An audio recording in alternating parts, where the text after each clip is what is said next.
I got called. We're doing a flight literally around the world in a couple of days. Unfortunately, this is getting filmed at the very beginning of October. If you don't remember what was going on at that time, it was this. Iran launching waves of missiles toward Israel. U.S. Navy destroyers fired a dozen interceptors at the incoming missiles. The skies above us are lighting up. The attack was a response to Israel's assassination of Iranian ballistic missiles slamming down near an Israeli airbase. So with all that going on, guess where Kelsey's going? Yeah, right through all that. It's going to be a bit of a challenge. They're all going to be long flights. They're closing off all kinds of airspace. They're shutting down some flights, GPS jamming, spoofing, and all kinds of other things which confuse the plane, not knowing where it's at. Nothing like flying across the ocean in a bunch of airspace that's restricted because it's technically in a war zone and not knowing where you're at. So we got some exciting things going on. First stop, LAX. We're catching a ride on United. I'm officially JFK based now. However, this flight is starting out of LA. They just changed my gate. Of course, it's further away, and that's why you're not supposed to wait till the last minute like I did. If my airline finds out that I miss it because I was busy making this vlog, I'm going to be in a bunch of trouble. So let me get on this plane. 10, 11. Of course, it's going backwards. There's my gate. That's boarding all the way over there. Charlie 8. We're going to see how this is going to work.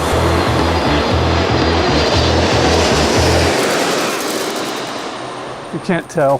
One of my pet peeves at airports are people that walk like they're on a daily stroll through a park, have nowhere to be. I got stuff to do. I gotta get to the hotel, go to sleep. I got a super long day tomorrow. No, I got a car, thank you. The driver was saying he'd rather pick me up in departures. I wanna see what the traffic looks like out here. Just check this out. This is like 8 or 9 o'clock right now, like non-stop. This place is just jam-packed with cars. When we come in as a crew, it's a lot easier the way everything is organized. When you're coming in on a commercial flight like I just did, it's a little bit trickier in some airports. In a place like LA, they can't just hang out and wait for you all day. It's crazy. It's 8 something at night and there's still rush hour traffic. Thanks, bro. I appreciate you. Have a good night. Hey, sir, how you doing? 406 in the main building? main building. That'd be awesome. I appreciate you changing that for me. Well, my schedule changed. I think it has something to do with all the missiles and everything that's going on. I don't know where I'm going though. Originally I was going to Spain, and then essentially our schedule, the stuff that changes, turns red. So when it turns red, it means there's a bunch of changes. I gotta see what it is. Let's see what we got. Oh, double beds. That's what I get for switching room. All right, so originally what was supposed to happen was go to Spain, have a kind of a shortish layover there, and then continue on and go to Bangkok. The problem is with all this stuff that's going on with Iran and Israel and missiles, there's a bunch of airspace that's getting restricted and closed off. And I'm not trying to get shot out of the sky. So because of all that, they've canceled that portion of the flight. Now I'm going to Azerbaijan. Literally the neighboring country to Iran. Super excited. I've already prepped on a bunch of stuff for this flight that's happening tomorrow. That airport that we're going to requires like a special briefing. You got to speak to a special pilot. You got to review all these things. There's a lot of stuff that pilots do even before we get to the plane because of the type of flying that we do, how dynamic it is, the places that we go. Normal passenger airline isn't going to be flying the places that we're flying, some of the stuff that we're flying. It makes it more challenging, but it keeps you on your toes. But as everything is with my airline, subject to change. Well, we got breakfast. We know that's the most important thing for me. It's morning time here. Let me get my breakfast down. We'll look at the flight plan here in just a second. So here's what we got going on. Here's our route. It's actually a little bit shorter flight than I thought it was going to be. LA to Zaragoza, Spain, and we're doing it in a little under 10 hours, which is pretty cool. We got some good tailwinds going over there. That's the lat long of where the Titanic is. While I will never go under the water because I'm not rich enough and I'm way too cheap to go underneath the sea and get crushed, I do have it marked because I do want to fly over one day and take a photo of where it went down. What's interesting though, we're not taking the normal gnat tracks. All those lines, those are the gnat tracks. They change all the time. There's these highways that run over the ocean. I would think that that's the route we would be taking based off the time that we're leaving and everything, but we're not. As you can see, we're doing our own little separate thing over here. That gives us a few things. Sometimes they'll let us go faster. There are some different nuances that are going over there. The airport over there, because of the way things are laid out, I'm the only one that's allowed to taxi once we land, and it's going to be really windy. Right now it's gusting 44 and it's supposed to be windy all day. Really strong crosswind, above 25 knots, that type of direct crosswind. I don't like giving that to someone who I haven't seen them fly before because this plane can be a bit tricky. A gusting 40, that can add some complications. I have a relatively senior crew. As we get closer, assuming that it hasn't gotten ridiculously worse or changed to a crosswind or something wild, I'll let them take the leg and then I'll just have to taxi in.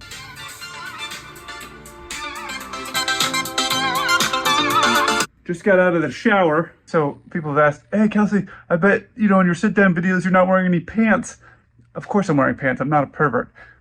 Although right now I'm not wearing pants because I just got out of the shower, but I'll see you when we get ready to go meet everybody. Bye-bye, Los Angeles. Well, it's about 15 minutes until we're supposed to meet everybody. I just realized my door didn't close. I don't want someone to go trash this room and have it get blamed on me.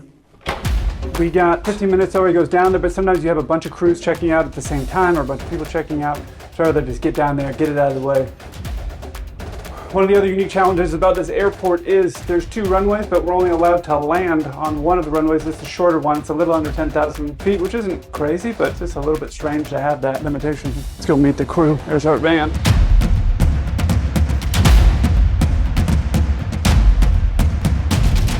Thing with this place that we're going to in Spain, Zaragoza. One, it's a long flight, about 12 hours.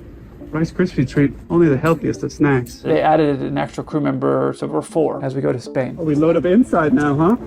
That's fancy. This being a 4-man crew and a 10-hour flight, that means we're gonna have 4.5 hours to have a break. The problem is that most everybody, just like me, just woke up a couple hours ago and people aren't gonna wanna go to rest. Some people probably came in from the East Coast or came in from Asia and they've been up for 5 or 6 hours already. The nice thing with having 4 people is that regardless of the situation, you're always gonna be able to find something that works out. If nobody's tired, sometimes I'll break it up where they'll take 4.5 hour rest the first 2 hours and the last 2 hours. So no matter what, they're at least getting some rest. It does add to the challenges, but it's really great having 4 people on these longer days. Well, that's not good. I guess on the way in, one of the crews reported that they were having issues with the autopilot, which it's a machine that malfunctions, but that's obviously something that we need to fix. So they're working on fixing that right now. And the plane just came in, just got here. So we're here, we're on the plane. We technically have several hours that we can sit here while they work on it. I'm hoping that's not the case, but this is just one of those examples of why I love having extra crew, because if we do sit here for 3-4 hours, that's really tiring, just sitting around waiting. We'll see if they're able to figure out what caused the autopilot to go out. Looks like we are about halfway loaded. Yeah. So we still got a little bit of time here. If it's obviously something kind of important. We got 3 autopilots, but still you want to have all 3 if you can. It limits our weather landing capabilities. We use 3 autopilots when we land in really low visibility, just as a safety precaution. They all kind of check each other. Now we're restricted on that. Luckily, because it's really windy, we shouldn't have any visibility issues, but they're going to just basically say, that thing's broken, go ahead and fly with just 2 autopilots. We'll see how quickly we get out of here. This is part of flying machines that are always working all the time. Sometimes you have things that breaks. And we haven't even got up onto the flight deck yet because the maintenance guys have been up there repairing stuff, so. Looks like they're loading on the last pallet there. I think we're gonna get out of here on time.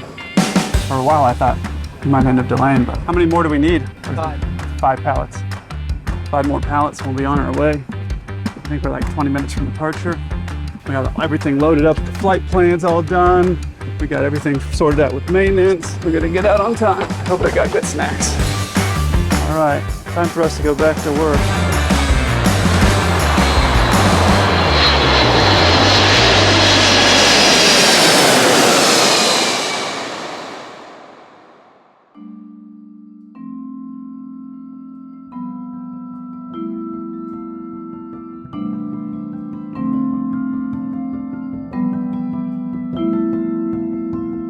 We're about to go over Vegas. I want to see if I can show you these solar light tower things. Anyways, I'm going to change real quick and take you up there and see if I can show these to you. I'm real curious. Can we see it yet or not yet? I can see my house. Just hope you can get an angle and get a photo. Hop up in my seat. One of the guys flying right over his house, so he's getting a photo of it because it's daytime. Normally we're not flying in the day. And I'm, of course, getting food.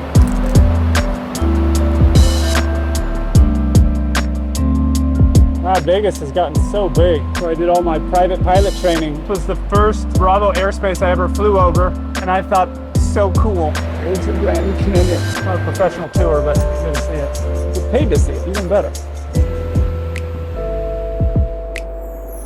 Well, we're trending down on fuel, which sometimes happens. Sometimes the winds just aren't as strong as we thought they were going to be. It's still windy over there in Spain. It's nighttime now, as you could see. When I get up from my break, it'll be daytime. I got a little over 4 hours for my break. Part of not resting or resting is also what do you do after this? And I got that flight into Azerbaijan 23 hours later or something like that. So I need to get a little bit of rest, but not too much rest because then I get messed up. Anyways, see what happens in a little bit. You know how after you have one of those really deep sleeps, your face looks puffy and tired? I shouldn't have that face because I didn't sleep at all. Check out this view, this is cool. Sun's just coming up. All right, man, I'm ready when you are. So they're just swapping out right now when I'm up there next. I'm tired, but the only thing I can think about is breakfast. All right, it's just where we're at. We're coming into Spain right now.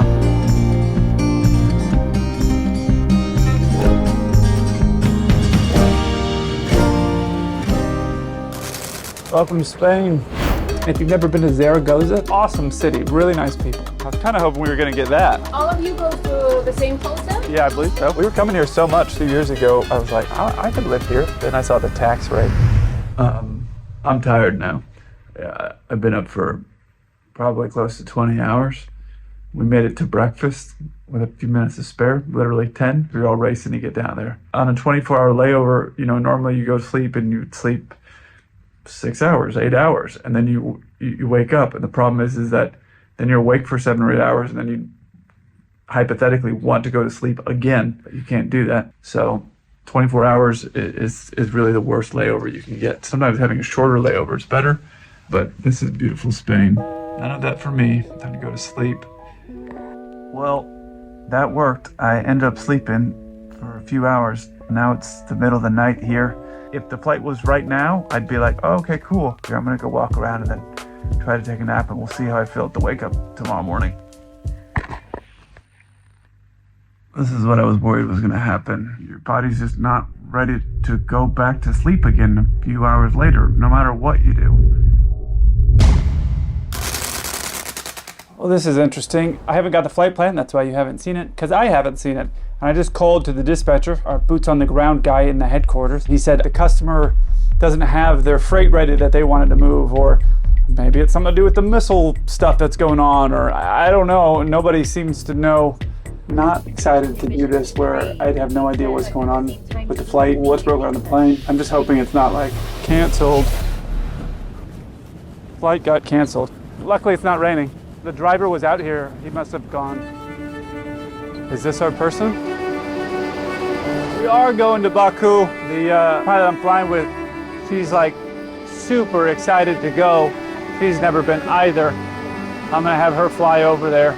Since she's flying, I gotta grab this walk around. It's like the good old days, checking everything out. Knows how to keep these chocks away from the tires. If these chocks are real tight against the tires, they get stuck underneath the plane. There's a lot going on when there's just two of us, especially with last minute changes. Right now they're offloading all this freight. Anyways, we're about to get out of here. 5 hours going over there, just two of us. Hopefully I feel nice and awake, trying to walk around before everything closes down. All loaded up, everything's put away. They're missing some paperwork. We need a fuel sheet before we get out of here. Somebody misplaced it. We can't leave without it. Sorry, that's not my fault. How long until we can find it? The guy went away and disappeared. Can we call him? Yeah. You can try. I bet you that's our paperwork. All right, thank you.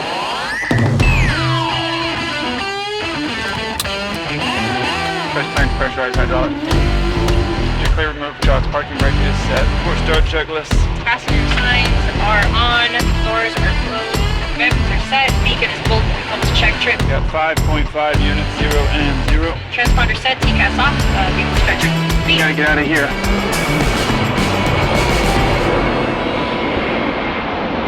I was reading up on all the different jamming and spoofing and like all the ways that we're going to use to mitigate that, because the last thing you want to do is get into a bunch of airspace that's all restricted and then having your plane get confused about where it's at, and then all of a sudden you're violating someone's airspace, and when people are shooting missiles, that's typically not cool. Well, it's kind of like what I was suspecting here. We got restricted airspace. There are transponders getting turned off and failing.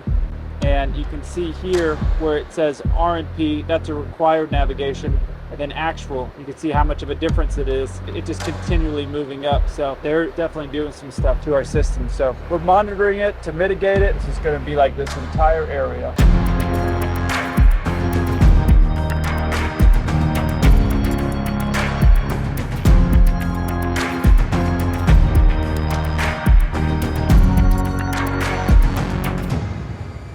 We made it. You know, if I'm being honest, Baku, Azerbaijan, never a place I thought it would go. The daytime flight actually worked out pretty good. I wasn't that tired. The tiredness hits me about 30 minutes after we finish the flight. I'll know how tired I am for real here, right about the time we get to the hotel, so we'll see. It's a pretty elaborate looking airport.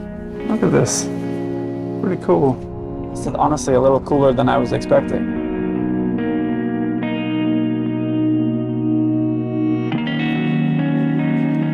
Could have been cooler, it'd be like 747. Pretty nice. Here's what we got. This is really nice. Oh, in case you want to take a shower and look at somebody, that'd be perfect for shooting a video.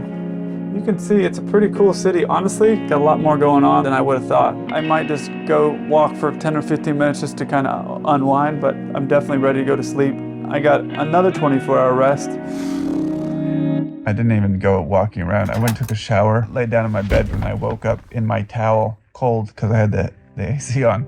It's 7 a.m. here. I'm fully onto this schedule right now. My pickup time, 7 p.m. These are why the 24-hour rests normally are not great. Well, bags are packed. Sunset here in Baku. Pickup's in a few minutes, so we gotta go. We're going as a passenger today. Baku, Doha, which I did not want to do. Hey, sir, just checking out. Your name, sir? Chelsea. And then Doha out to Incheon, Korea.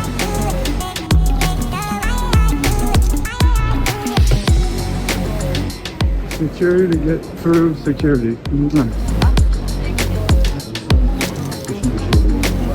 Passport control, follow the signs. Just got through customs right there. Always a pleasant experience everywhere in the world.